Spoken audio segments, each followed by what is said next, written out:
Robby Slaughter is our headliner tonight. He is a workflow and productivity expert. His focus is helping organizations and individuals to become more efficient, more effective, and more satisfied at work.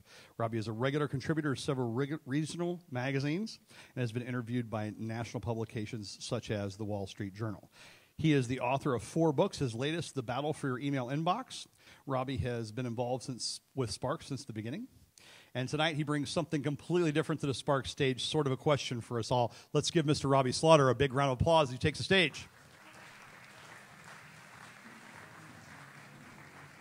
This might make you a little bit angry.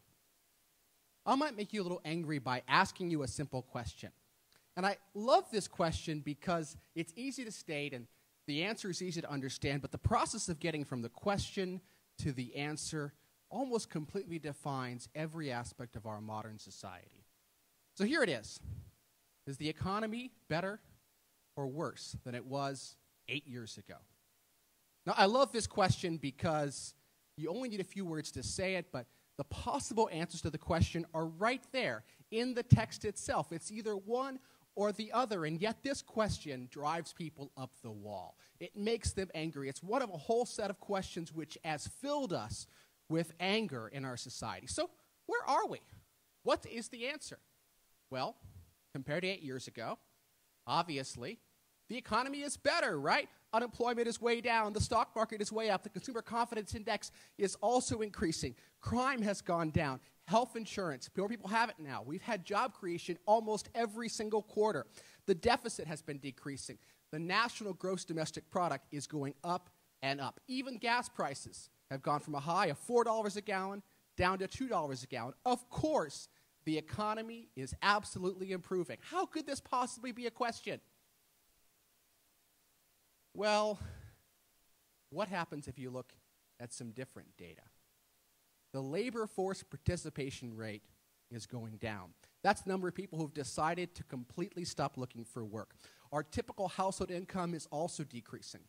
And while the deficit is going down, the national debt has more than doubled in the last 8 years. The ratio of our national debt to our gross domestic product is also dramatically increasing. More Americans are on food stamps. More Americans live in extreme poverty. The home ownership rate is going way, way down.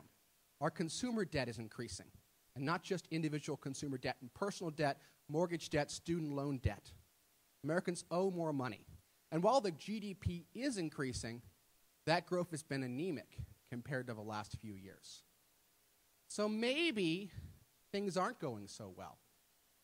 Maybe the economy is stumbling. Now, a lot of people are frustrated by these questions. They feel like they can't possibly be answered. And if you dig into it, it only gets uglier. You know how we said that the unemployment rate's going down, but the participation rate's also going down? Well, maybe if you think the economy is good, you feel like all these people not participating must be retirees, the 10,000 baby boomers all the time. But maybe you think the economy is bad, you think that those people are giving up looking for work and they're not being counted as unemployed. And that's why we have such bad figures in that area. Likewise, with the home ownership rate. If you think the economy is good, you look at surveys. Young people don't want to buy houses. That's why the rate's going down. But if that's the case, why is the average income going down? Could they afford to buy the houses in the first place? It's not so obvious what the answer is when you look at the question. But when you ask people this question, they get angry. They get focused on their version of the right answer. It's going up, it's going down, or leave me alone. And I think that the reason is that the answer isn't really about facts. It's not about facts. It's about you. Because if your life has gotten better in the last 8 years, your financial life, your personal life, your family life, you probably think the economy is doing good. And if it's gotten worse, if it's gotten bad, you probably think it's doing poorly. But more than those personal elements, your opinion on this question, and so many political questions, depends on this. Do you think these people are heroes or villains? Who are the ones that you find impressive and who are the ones you find horrific? Because it's not about facts. It's not about data. It's not about measurement. It's about something else, something visceral, something embedded in the idea of being American. And it makes me angry that we can't answer these kinds of questions. it makes me so frustrated. Every year, the Pew Research Center studies what's called polarization. Now, we know that typical Americans are liberal or conservative, right? And that's not new. But what is new is just how liberal or conservative we are. Over the course of the past 20 years or so, the people on the left have become more and more onto the left. And people on the right have moved farther and farther to the right. It used to be the case that about a third of each party overlapped with one another. But now it's less than 5%, and it's even farther declining. We're more interested in being different than we are in finding common ground. It's not just about polarization, and I know that trying to use facts to prove something about it not being about facts is kind of crazy.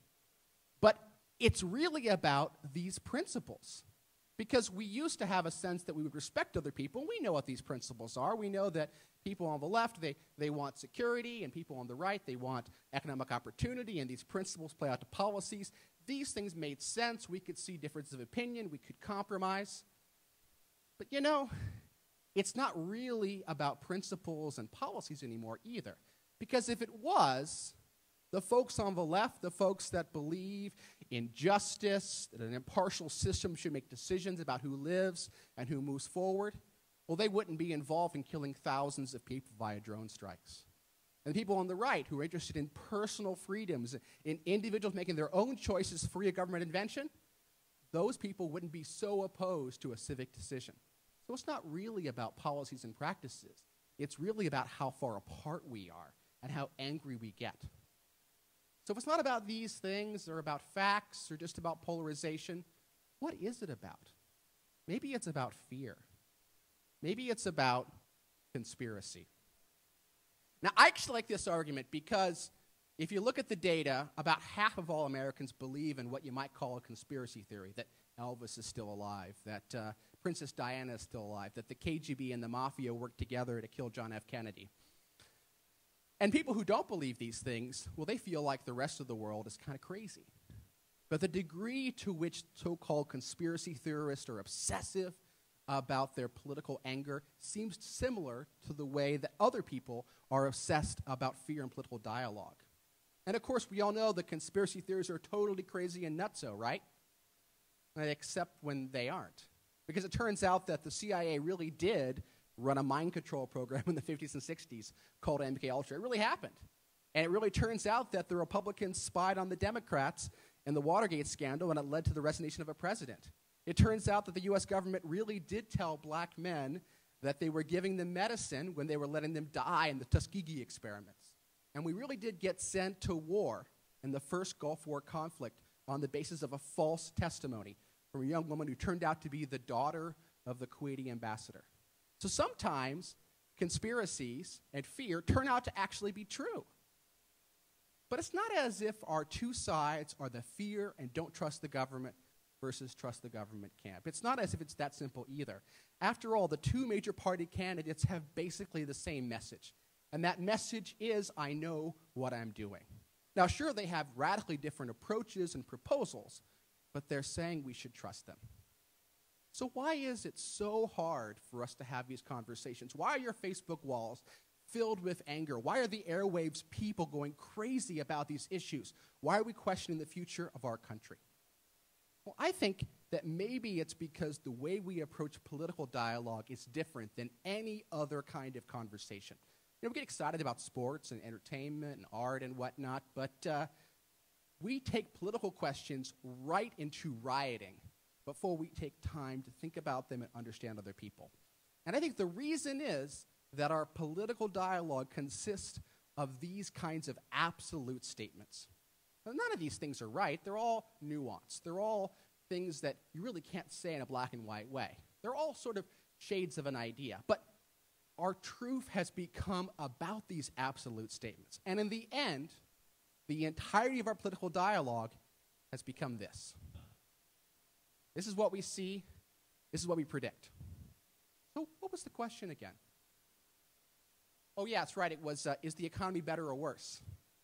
You know, to answer a question like we got to stop thinking in absolutes, we got to put aside our personal opinions about the past and current and possible future presidents. We have to stop being partisan. We have to step away from conspiracy theories and fear. Take a deep breath, look at the facts, and listen. Because there's an answer to this question, and that's the answer. The answer is that we need to ask more questions. We need to listen and learn from each other. And if we ever want to have a better dialogue and a stronger country, if we ever hope to escape this awful, destructive, possibly nation-ending cycle of vicious, violent, fact-free screaming, we got to stop. We got to ask questions. We got to listen instead of falling in the same trap of yelling and yelling. I believe that we can have a better future, and in the months ahead, as we make decisions about our country, we can do it. That's not up to me. It's up to you. It's up to all of us.